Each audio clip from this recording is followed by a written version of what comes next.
Masjid Al-Wusta merupakan salah satu masjid tertua dan bersejarah di kota Solo.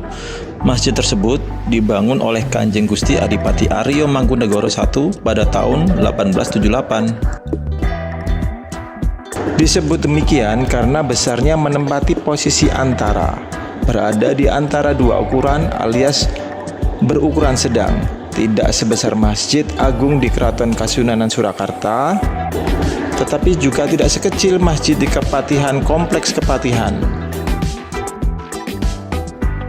Gaya arsitektur sama dengan masjid Jawa lainnya, dengan atap teras berbentuk limas dan atap tupang bersusun 3 untuk ruangan utama. Bangunan masjid berbentuk joglo 3 tingkat, mengandung makna filosofis iman, Islam, dan ihsan.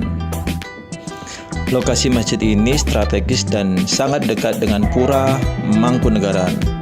Sebagai masjid kerajaan, masjid ini awalnya diperuntukkan khusus bagi keluarga kerajaan Pura Mangkunegaran dalam hal menjalankan ibadahnya.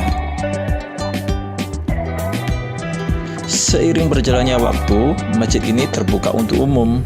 Nama Al-Wusta pada masjid baru ini digunakan sejak tahun 1949.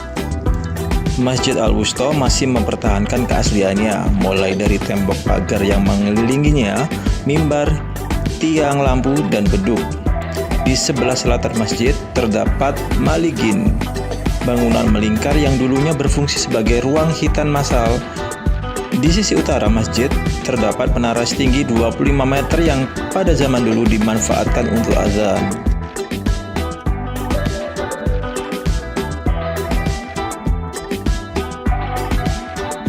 Ruang sholat utama merupakan ruang dalam dengan 4 saka guru, tiang utama, dan 12 penyangga pembantu yang berhiaskan kaligrafi Al-Quran.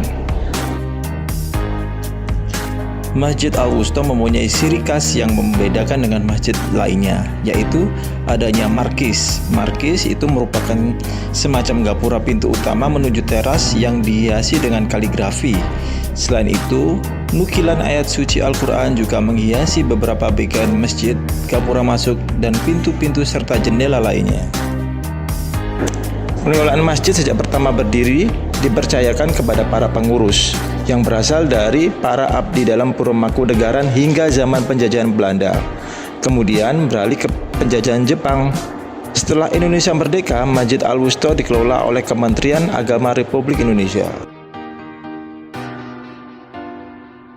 Kegiatan ritual umat di Masjid Al-Wusta tak pernah putus, yakni tempat menjalankan ibadah sholat fardu, tempat pengajian, dan juga acara-acara keagamaan lainnya. Kadang juga digunakan untuk acara perkawinan atau melakukan upacara akad nikah.